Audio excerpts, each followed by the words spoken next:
अस्सलाम वालेकुम, मैं हूं रेहान तारिक और आप देख रहे हैं दस्तक। गद्दार के इल्जामात और बैरूनी साजिश के बयानिए के बाद इमरान खान हुकूमत के खात्मे के साथ ही अब चेयरमैन तहरीक इंसाफ और उनके कारकुनान की तोपों का रुख बराह रास्त इदारों की जानिब है, जहां पाक फौज समेत अदलिया पर भी इल्जामात आयद किए जा रहे हैं। गुज़श्ता रोज एबटाबाद में अवामी इज्तिमा के दौरान इमरान खान ने एक तारीखी हवाला इस अंदाज में दिया कि वाज़े तौर पर दिखाई देने लगा कि उनका पैगाम बराह रास्त इदारों के लिए है। वो उन्हें मुखातिब करते हुए बावर करा रहे हैं कि उनकी हुकूमत को घर भेजने के पीछे कोई और नहीं बल्कि इदारे हैं। इमरान खान साहब एबटाबाद के मजमा आम से खिताब करते हुए क्या कह रहे थे, सबसे पहले उसकी एक झलक आपके सामने रखता है। अल्लाह ने हमें ये इजाजत नहीं दी कि मैं कहूँ ना मैं तीतर हूँ ना मैं बटेर हूँ, मैं तो न्यूट्रल हूँ। मीर जाफर जो मुसलमानों का मुगलों का गवर्नर सिराजुद्दौला था, उसका सिपह सलार था, कमांडर इन चीफ था, उसने अंग्रेजों के साथ मिलके गद्दारी की सिराजुद्दौला से, मुसलमानों से। नवाब सिराजुद्दौला के सिपह सालार का हवाला देकर इमरान खान आखिर क्या कहने की कोशिश कर रहे हैं? वो मीर जाफर और मीर सादिक की तशबीह किसके लिए इस्तेमाल कर रहे हैं? क्या वो तारीखी हवाला किसी और अंदाज में नहीं दे सकते थे? क्या इमरान खान अब खुलकर इदारों से महाजराई की रविश पर चल पड़े हैं? आज वजीर आजम शहबाज शरीफ ने कौमी असम्बली से खिताब करते हुए इमरान खान के गुज़श्ता रोज के बयान को न सिर्फ बड़ी गलती करार दिया बल्कि मुतनब्बे किया कि अगर ये सिलसिला ना रुका तो आइन और कानून अपना रास्ता लेगा। कल जो उसने जुबान इस्तेमाल की है, अगर इसको आइन और कानून के दायरे में रहकर सख्ती से ना रोका गया तो खुदा न खास्ता इस मुल्क में एक बहुत ज्यादा एक भूचाल आ सकता है। वजीर आजम शहबाज शरीफ ने जहां तहरीक इंसाफ पर इदारों को मुतनाज़े बनाने का इल्जाम आयद किया है, वही उन्होंने इमरान खान हुकूमत को इदारों की रिकॉर्ड सपोर्ट की जानिब भी इशारा किया और यह भी कहा है कि इदारों की जानिब से जितनी सपोर्ट इमरान खान को हासिल रही, अगर उसका अशरे अशीर भी यानी कुल 20 या 30% हिमायत हमें या किसी और को हासिल होती तो हालात होते। इस हवाले से शहबाज शरीफ साहब क्या कह रहे थे वो भी आपके साथ रहा। आज अगर आप इक़्तिदार में नहीं हैं, आप तो लाडले थे, आपको बच्चे की तरह दूध पिलाया इस इदारे ने। ये चाहते हैं कि खुदा न खास्ता ये जमहूरियत खत्म हो जाए, अल्लाह ना करे।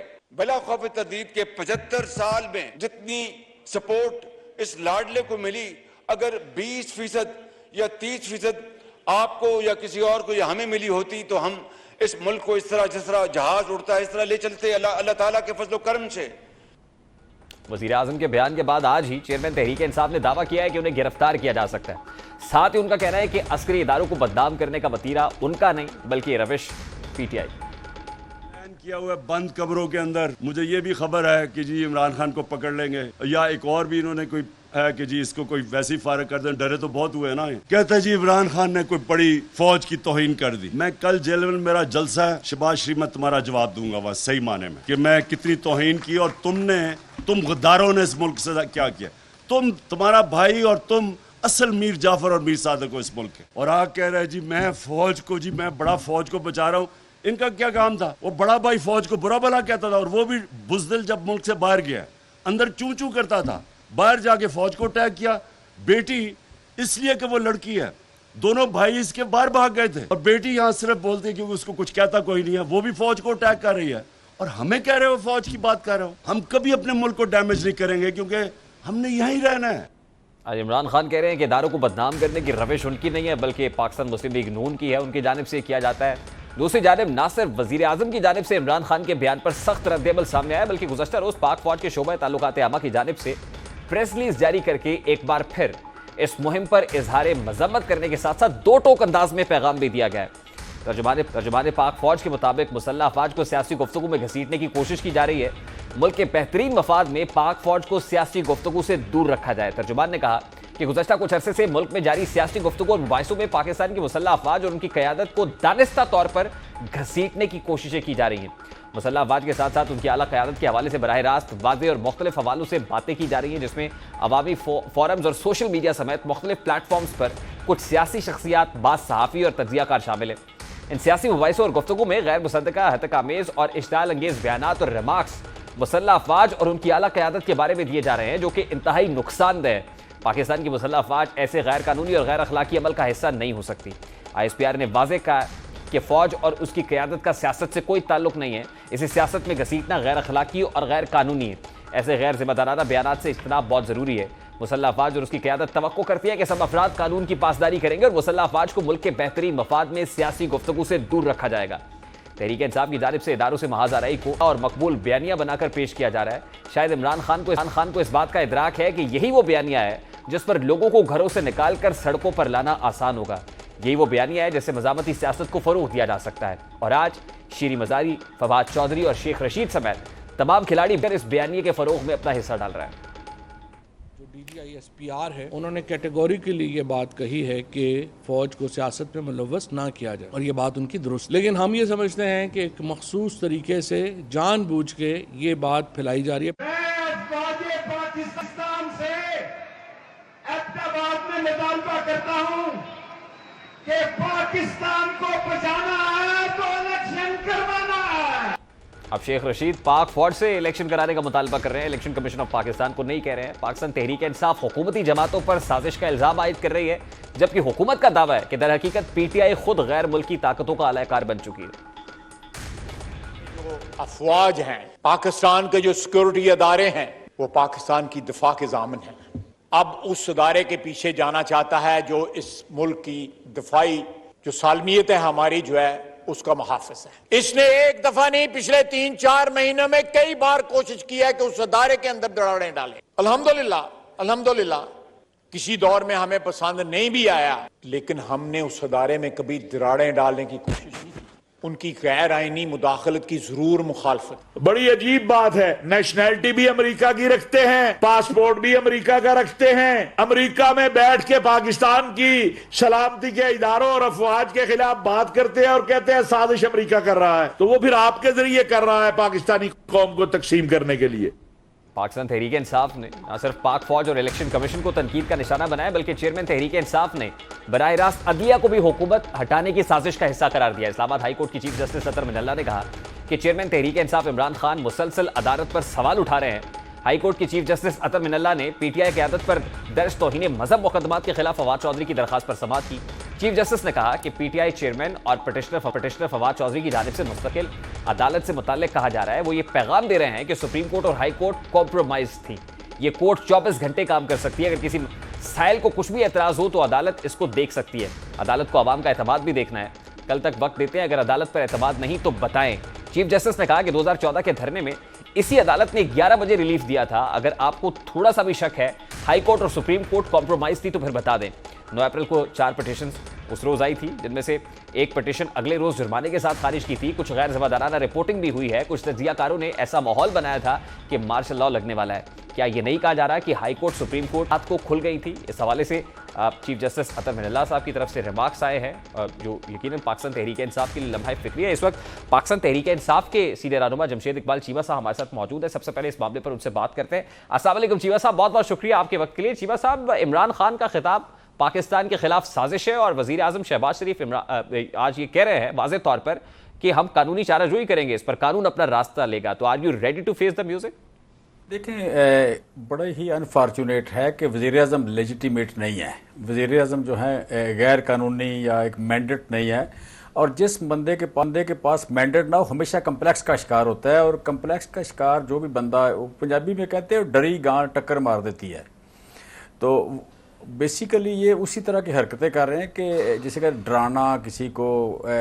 आर्टिकल 6 की बात बहुत हो रही है, पर्चा करने की बात हो रही है, साइबर क्राइम का जिक्र बहुत हो रहा है, स्टेट का जिक्र बहुत हो रहा है। मैं समझता हूँ कि इनको पर्चा करना चाहिए, मरीम नवाज के खिलाफ करना चाहिए, नवाज शरीफ के खिलाफ करना चाहिए, राना सनाउल्लाह और ये क्या नाम है परवेज़ रशीद की बात करें, या सादक के खिलाफ करना चाहिए, साद रफीक वो लोहे के चने वगैरह, ये वो सारे मैं समझता हूँ। मेरा सवाल आपसे बड़ा सादा सा है, आप किसको धमकी दे रहे हैं? आप किसको डराने की कोशिश कर रहे हैं? चलिए, शहबाज शरीफ और उनकी कैबिनेट तो आपको डराने की कोशिश कर रही है, आपका हदफ तनकीद कौन है?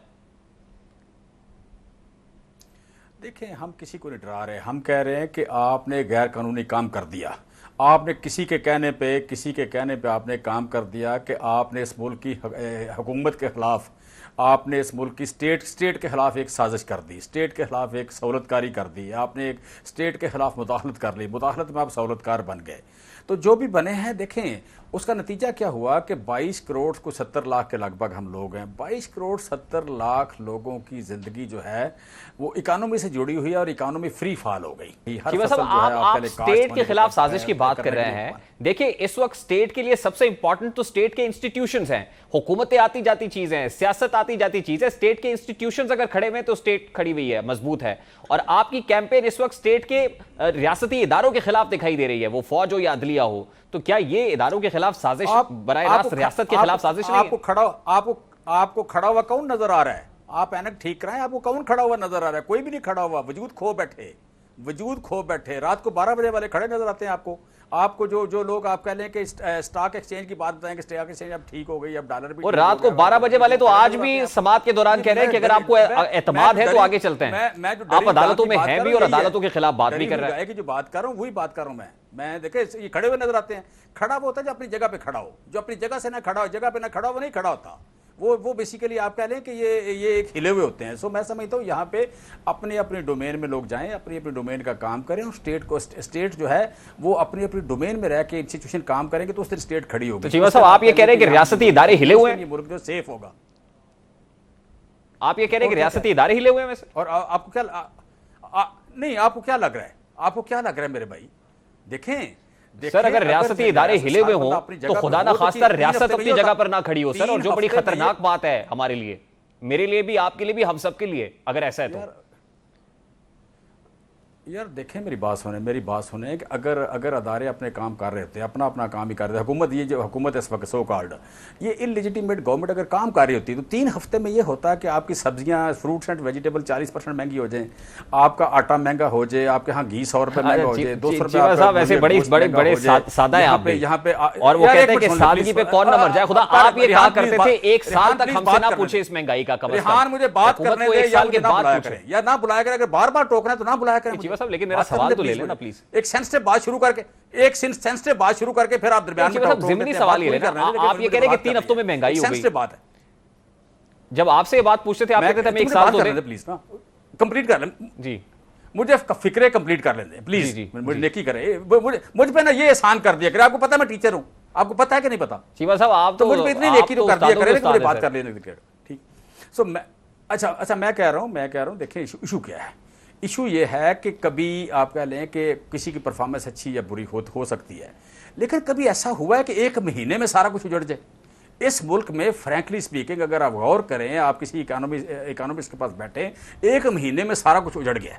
अगर 1 महीने में सारा कुछ उजड़ गया, सारे इस मुल्क में बेबरकती आ गई, ना आपकी स्टॉक एक्सचेंज की बात करते थे, आप डॉलर के रेट की बात करते थे, आप रिजर्व की बात करते थे, आप ग्रोथ की बात करते थे, आप रोजगार की बात करते थे, आप लार्ज स्केल मैन्युफैक्चरिंग की बात करते थे, आप ट्रेड की बात करते थे, बचा क्या है? 1 महीने में आपको लगता है जैसे ये मुल्क एग्जिस्ट नहीं करता। यहाँ पे हर चीज फ्री हो गई, किसी पे ट्रस्ट नहीं रहा, किसी को हर चीज अपनी जगह से हिल गई। ये इतनी बड़ी बदकिस्मती है कि इसका एक ही तरीका है कि एज अर्ली एज पॉसिबल इस स्टेट के अदारे इलेक्शन अनाउंस कराएं, नया मैंडेट जाए और नई हुकूमत आ जाए। वो शहबाज शरीफ साहब की बहुत अच्छी है, उनकी आ जाए। अब चीमा साहब देखे ना, यहाँ सवाल तो बनता है ना सर, आप इलेक्शंस कराने का मुतालबा किससे कर रहे हैं? वो आ जाए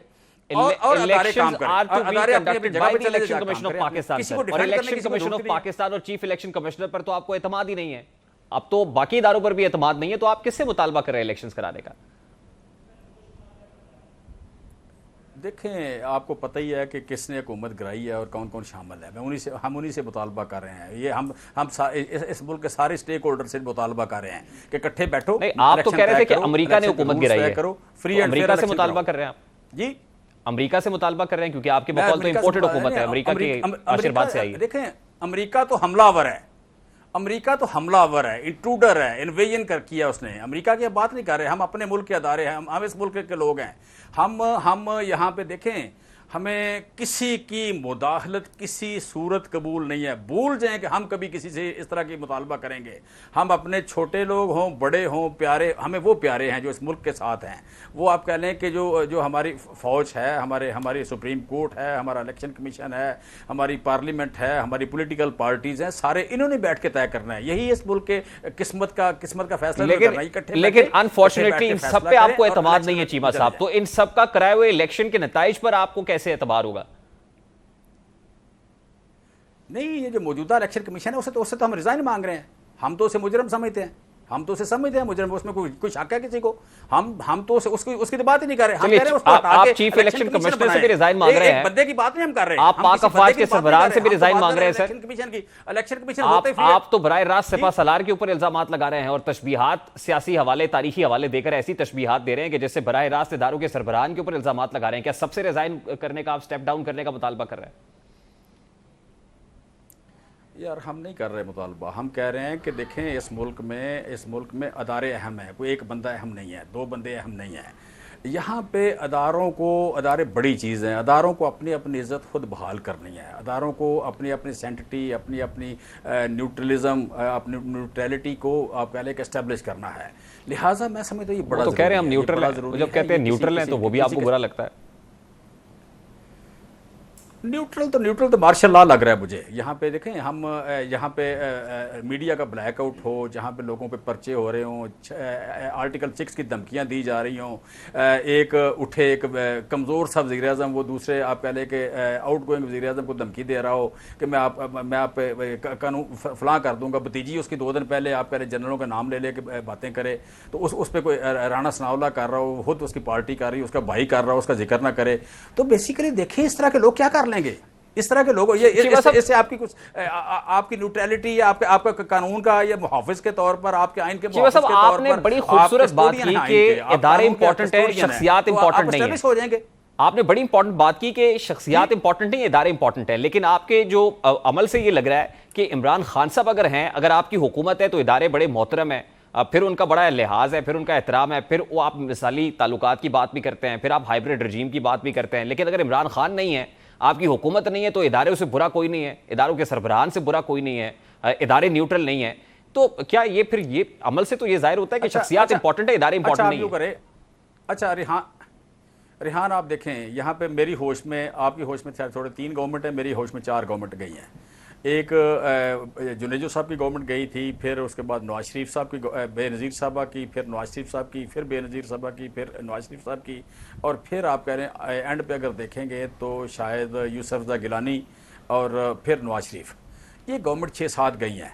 आप गवर्नमेंट के जाने के बाद सबसे मैच्योर बिहेवियर देखेंगे वो हमारा है। गवर्नमेंट जिस बंदे की जाती है उसके बाद बयान निकाल लें, जुनेजो साहब से लेके नवाज शरीफ तक, मुझे क्यों निकाला तक, सबसे ज्यादा जो बिहेव किया हमने किया है। अगर किसी आपने निकाल के देखना, कमेंट निकाल के देखना कि सबसे मैच्योर बिहेवियर हमारा है। अब अगर किसी को तशबीहात से भी प्रॉब्लम है तो फिर यार कुछ ना कुछ तो आप अपनी जगह पे खड़े रहें ना।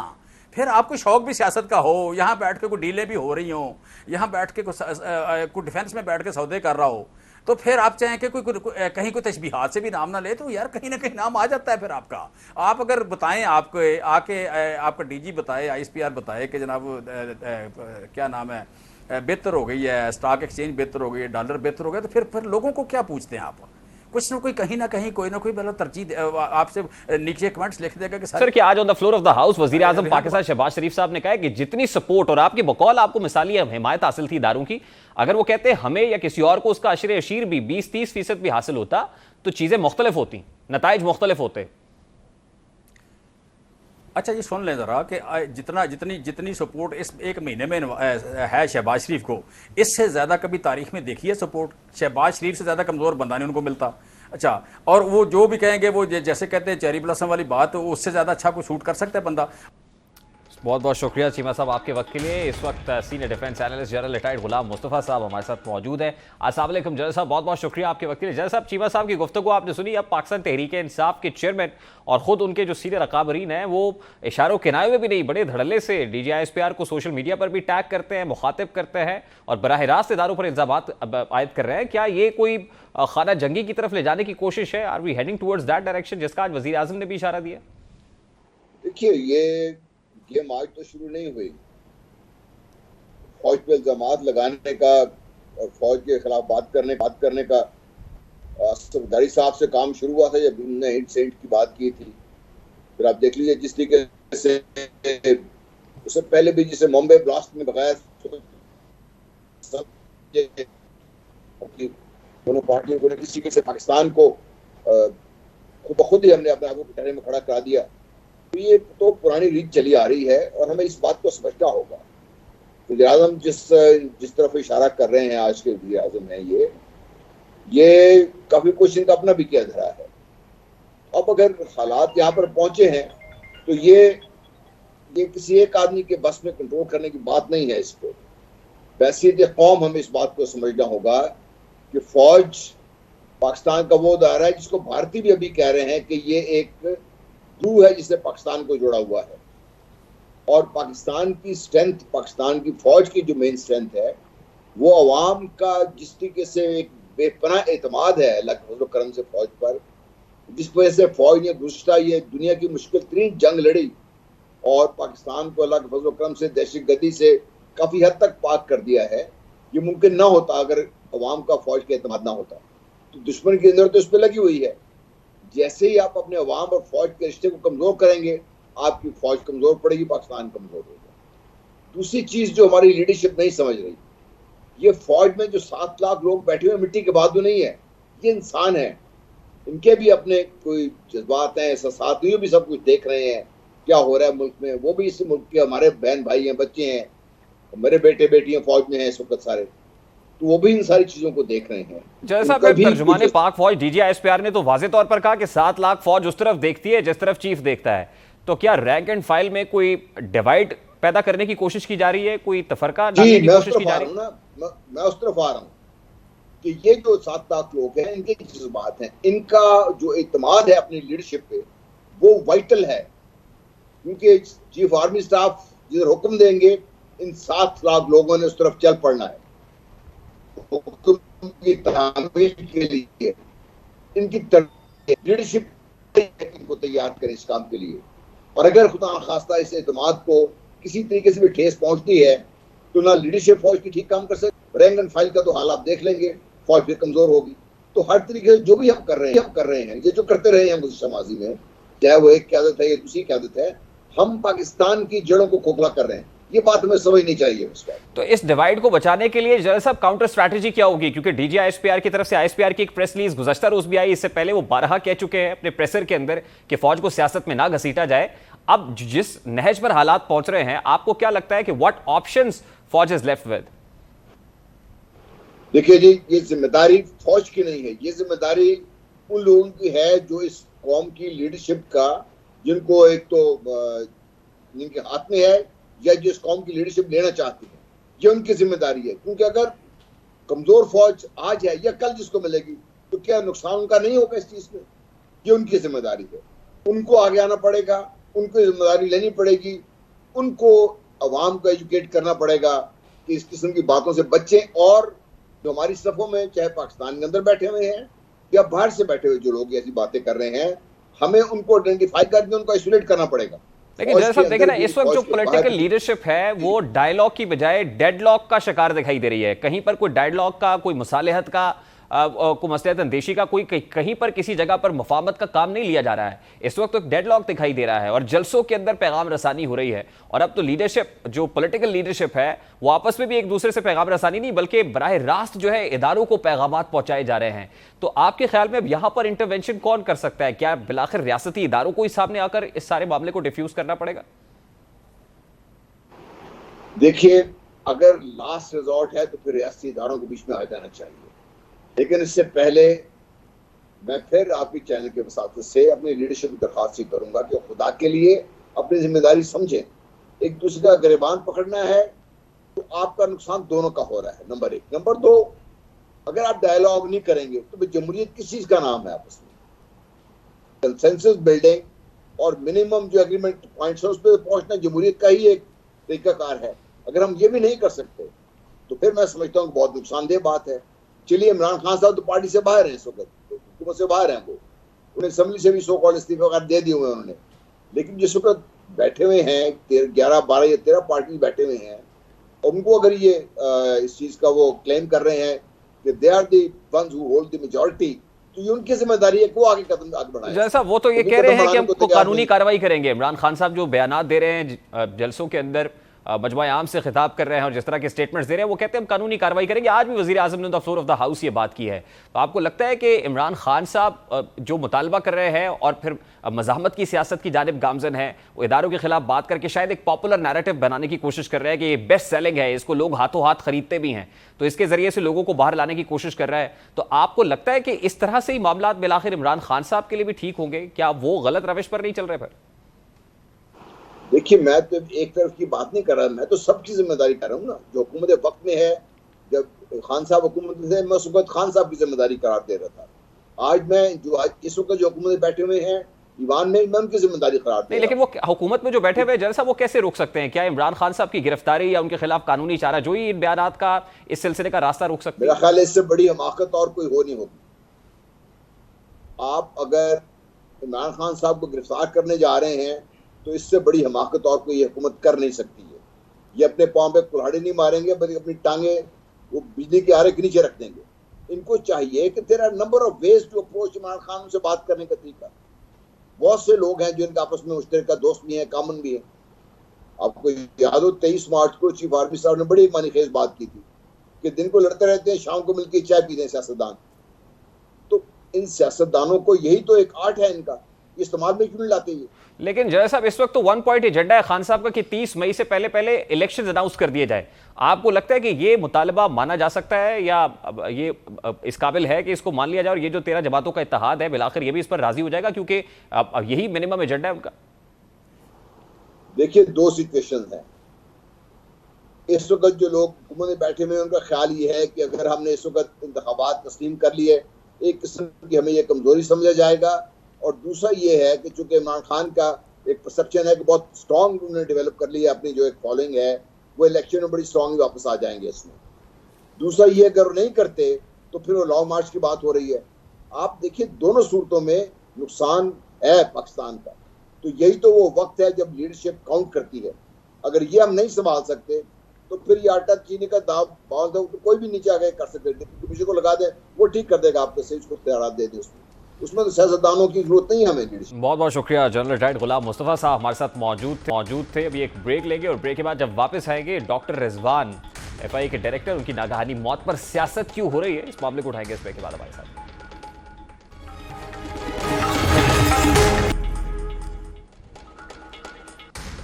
Welcome back. वज़ीर-ए-आज़म शहबाज शरीफ के खिलाफ मनी लॉन्ड्रिंग समेत मुतअद्दिद मुकदमात की इंक्वायरी करने वाले साबिक डायरेक्टर FIA डॉक्टर रिजवान इंतकाल कर गए। डॉक्टर रिजवान को लाहौर में दिल का दौरा पड़ा। हरकतें कल्ब बंद होने के बायस वो जहाने फानी से कूच कर गए, जिंदगी की बाजी हार गए। वो जौहर टाउन के रहने वाले थे। उनकी पहचान एक दिलेर और फर्शनास अफसर के तौर पर थी। वो शहबाज शरीफ के खिलाफ इंक्वायरी कर रहे थे और मौजूदा हुकूमत ने इक़्तिदार में आते ही उन्हें ओहदे से हटाया था। उन्होंने जाली अकाउंट्स केस की भी तहकीकात की थी। अब डॉक्टर रिजवान के इंतकाल के बाद पाकिस्तान तहरीक इंसाफ की जानिब से एक बयानिया बिल्ड किया जा रहा है कि उन्हें कत्ल, डॉक्टर रिजवान की मौत कुदरती मौत नहीं हुई बल्कि उन्हें कत्ल किया गया है। रहनुमा तहरीक इंसाफ शहबाज गिल ने एक ट्वीट की और अपनी ट्वीट में उन्होंने कहा कि ये कोई नई बात नहीं है, इसी तरह से कत्ल किया जाता है लोगों को इस मुल्क में। मेरी खबर कार एक्सीडेंट की आई थी, जैसे उनकी हार्ट अटैक की आई है। यानी उन्होंने अपने कार एक्सीडेंट और इस हार्ट अटैक की खबर को आपस में एक मिसाल दी और अपने कार एक्सीडेंट को वो ऑलरेडी कह चुके हैं कि प्लानिंग के तहत किया गया है। सब कुछ इतना अच्छा मैनेज किया जाता है जैसे कि वाकई कोई इत्तफाकी हादसा हो। ये इत्तफाकी हादसा नहीं है। मुल्क में एक साथ इतने इत्तफाकी हादसा नहीं कत्ल हो रहे हैं। शहबाज गिल का मजीद कहना था कि पहले इसी तरह से नैब के ऑफिसर्स को कत्ल किया गया, बाद में खुदकुशी करार दी गई। अयान अली के वाक़े में गिरफ्तार करने वाला भी कत्ल, और कितने कत्ल करने हैं। इस माफिया इंपोर्टेड रिजीम लोगों को दिन दहाड़े कत्ल कर रही है। मनसूबाबंदी करके इसे हादसा करार दिया जा रहा है। आवाम सब कुछ देख रही है कि कातिल मुसल्लत हो गए हैं। सिर्फ शहबाज गिल ही नहीं बल्कि PTI सोशल मीडिया पर इस बयानिए और इल्ज़ाम पर मुसलसल प्रोपेगेंडा किया जा रहा है। यकीनन ये एक संगीन नौयत का इल्ज़ाम है। सवाल यह है कि PTI हुकूमत पर, इदारों पर दबाव डालने के इल्ज़ामात क्यों आयद कर रही है कि इस वक्त ख़ास तौर पर जब पाकिस्तान तहरीक इंसाफ एक नैरेटिव बिल्ड कर रही है, वो इदारों पर दबाव डालने का भी है, वो बज़ाहिर मज़ाहमत की सियासत पर गामजन है। क्या पाकिस्तान तहरीक इंसाफ ने इदारों पर दबाव नहीं डाला है? इसी हवाले से गुज़श्ता बरस अप्रैल में जहांगीर तरीन ग्रुप की जानिब से एतराज़ात के बाद इसी पाकिस्तान तहरीक इंसाफ की हुकूमत ने डॉक्टर रिजवान को शुगर कमीशन की सरबराही से हटाया था। ओहदे से हटाए जाने से एक रोज़ कबल ही उन्होंने जहांगीर तरीन से बजाते खुद तफ्तीश की थी। सिर्फ यही नहीं है बल्कि साबिक बशीर मेमन ने खुद चेयरमैन तहरीक इंसाफ पर FIA को अपने मकासद के लिए इस्तेमाल करने का इल्जाम आयद किया था। यानी आज जिस वक्त पाकिस्तान तहरीक इंसाफ ये इल्जाम आयद कर रही है कि ये इंपोर्टेड हुकूमत, ये इंपोर्टेड रिजीम इदारों पर हावी हो रही है और इस तरह की और इतना कभी इल्ज़ाम लगाया जा रहा है कि एक अफसर जो जहानी फानी से कूच करके हलकत कल बंद होने की वजह से उसकी इस मौत को, उस नागहानी मौत को कत्ल करार दिया जा रहा है। तो माजी में पाकिस्तान तहरीक इंसाफ खुद इदारों को कैसे प्रेशराइज करती रही है, उसकी एक जीती जागती मिसाल और एक वो स्टेटेड पोजीशन बशीर मेमन साहब की आपके सामने रखते हैं। मिनिस्टर साहब बहुत ज़्यादा डिस्टर्ब थे और उनका ख़ास तौर पे ये ख्याल था कि चूँकि ख्वाजा आसिफ असम्बली में बहुत ज़्यादा तकरीरें करते, मैंने कहा सर असम्बली की तकरीर पे कोई FIA थोड़ी एक्टिव होती है। आपने कहा यस मैं आपको मतीउल्लाह जान साहब, आपको जो मैं बात कर रहा हूँ ये उसके आपको गवाह भी मिलेंगे। एंड मीटिंग ये हो गई कि प्राइम मिनिस्टर साहब उठ गए अपनी कुर्सी से और वो फिर मतलब जाहिर है प्राइम मिनिस्टर साहब उठ गए तो हमें भी उठना पड़ा और उन्होंने कहा कि तुम जो है वो मतलब घबराते हो। मैंने कहा जी मैं घबराता हूँ, मेरा क्या ताल्लुक़ है, मुझे ये बता। अब ये कोई और नहीं कह रहा बल्कि साबिक DG FIA बशीर मेमन कह रहे हैं। बशीर मेमन के खिलाफ केसेस बनाए गए और अल्टीमेटली उनको रिलीफ अदालत से मिला, अदालती चाराजोई हुई, अदालत का दरवाज़ा खटखटाया और अल्टीमेटली बशीर मेमन के खिलाफ जो है वो तमाम तर जो केसेस हैं वो क्लियर हुआ है। तहरीक इंसाफ हुकूमत ने अपने दौरे इक़्तिदार में पंजाब में चीफ सेक्रेटरी और IGs की तब्दीलियों की 3 हैट्रिक्स की। उन्होंने मुख्तलिफ महकमों के सेक्रेटरीज तब्दील करने की 2 हैट्रिक्स की। इन तमाम तब्दीलियों की बुनियादी वजह सिर्फ यही थी कि पाकिस्तान तहरीक इंसाफ इदारों को दबाव में लाकर फैसले कराना चाहती थी, लेकिन इसके बावजूद PTI मौजूदा हुकूमत पर संगीन नौयत के इल्ज़ामात आयद कर रही है। क्या इस इल्ज़ामात की सियासत के साथ मुल्क आगे बढ़ सकता है?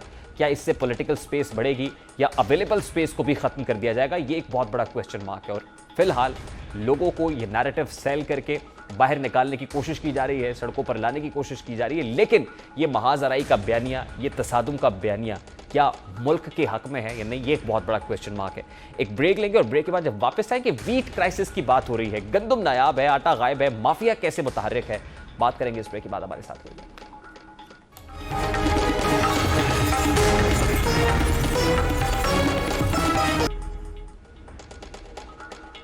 Welcome back. मुल्क में गंदम की कटाई का अमल तकरीबन मुकम्मल हो चुका है। खासतौर पर गंदम की पैदावार में सबसे ज्यादा हिस्सा डालने वाले 2 सूबों सिंध और पंजाब में कटाई का अमल मुकम्मल हो चुका है।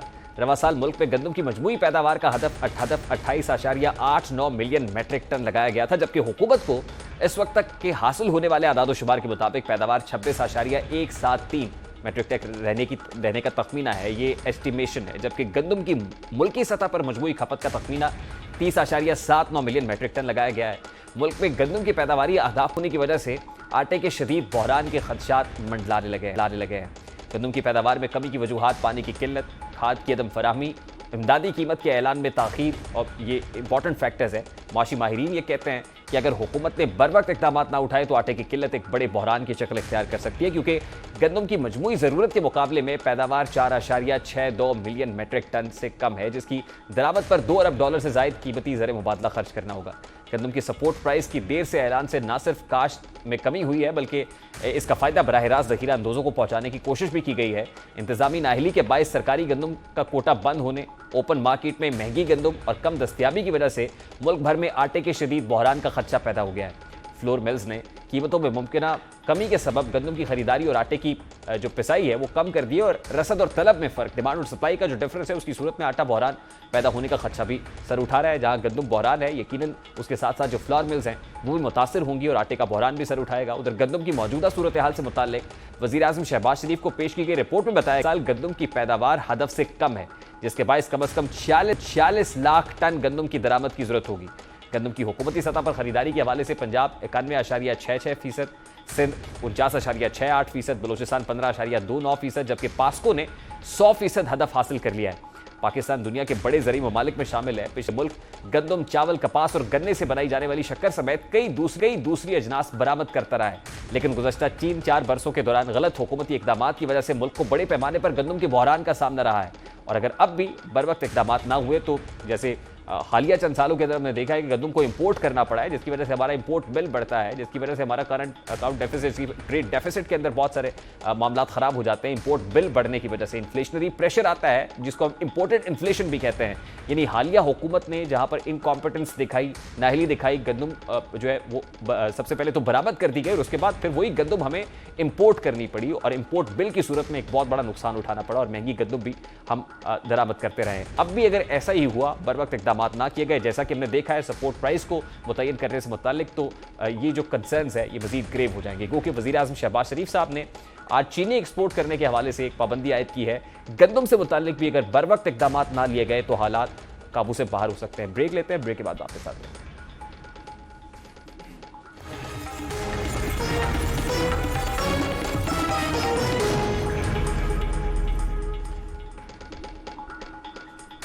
Welcome back. गुज़श्ता रोज़ चेयरमैन तहरीक इंसाफ इमरान खान ने एबटाबाद में अवामी इज्तिमा से खिताब किया और उनके मुतराज़ा खिताब के साथ साथ वज़ीर आला खैबर पख्तूनख्वा का हेलीकॉप्टर भी तवज्जो का मरकज़ रहा। जिस हेलीकॉप्टर ने चेयरमैन तहरीक इंसाफ को बनी गाला से उठाया, उन्हें जलसागाह तक पहुंचाया गया और बाद इमरान खान वापस भी उसी हेलीकॉप्टर के जरिए आए। सवाल यह है कि इमरान खान ने सरकारी हेलीकॉप्टर किस हैसियत में इस्तेमाल किया, क्योंकि माजी में मुसाबिका हुकूमतों को इस पर तनकीद का निशाना बनाते रहे। चेयरमैन तहरीक इंसाफ इमरान खान और हेलीकॉप्टर का चोली दामन का साथ है। कभी 50 रुपए में हेलीकॉप्टर की सवारी मौजूद बहस बनती रही और कभी उन्होंने नैब की पेशियां भुगती। इमरान खान पर 2018 में सरकारी हेलीकॉप्टर को 74 घंटे के लिए गैर सरकारी दौरों पर इस्तेमाल करने ईंधन का खर्च 1 करोड़ 10 लाख रुपए इस पर खर्चा आया। पाकिस्तान तहरीक इंसाफ के चेयरमैन ने MI-17 हेलीकॉप्टर पर 22 घंटे और इसी तरह एक्यूरियल हेलीकॉप्टर पर 52 घंटे परवाज की, जिसका उन्होंने औसतन फी घंटा 28,000 रुपये बिल अदा किया। अगर इमरान खान निजी कंपनियों के हेलीकॉप्टर का इस्तेमाल करते तो उन्हें MI-17 हेलीकॉप्टर का फी घंटा जो खर्च है वो 10 से 12 लाख रुपए, जबकि एक्वेरियल हेलीकॉप्टर का फी घंटा खर्च 5 से 6 लाख रुपए अदा करना पड़ता है। इमरान खान को खैबर पख्तूनख्वा हुकूमत को 1 करोड़ 11 लाख रुपए अदा करने चाहिए थे, ताहम सरकारी दस्तावेजात के मुताबिक उन्होंने 21 लाख रुपए अदा किए। इसी तरह इमरान खान ने तोशाखाना की घड़ियां फरोख्त करके बनी गाला में सड़क बनवाई, लेकिन चेयरमैन PTI ने अगस्त 2018 में वजीर आजम इमरान खान का ओहदा संभालने से मार्च 2022 तक उनके हेलीकॉप्टर के ईंधन, मरम्मत वगैरह की मद में तकरीबन 1 अरब रुपए खर्च कर दिए। यानी इमरान खान ने सिर्फ अपने हेलीकॉप्टर की सवारी पर रोजाना 8 लाख रुपए खर्च किए।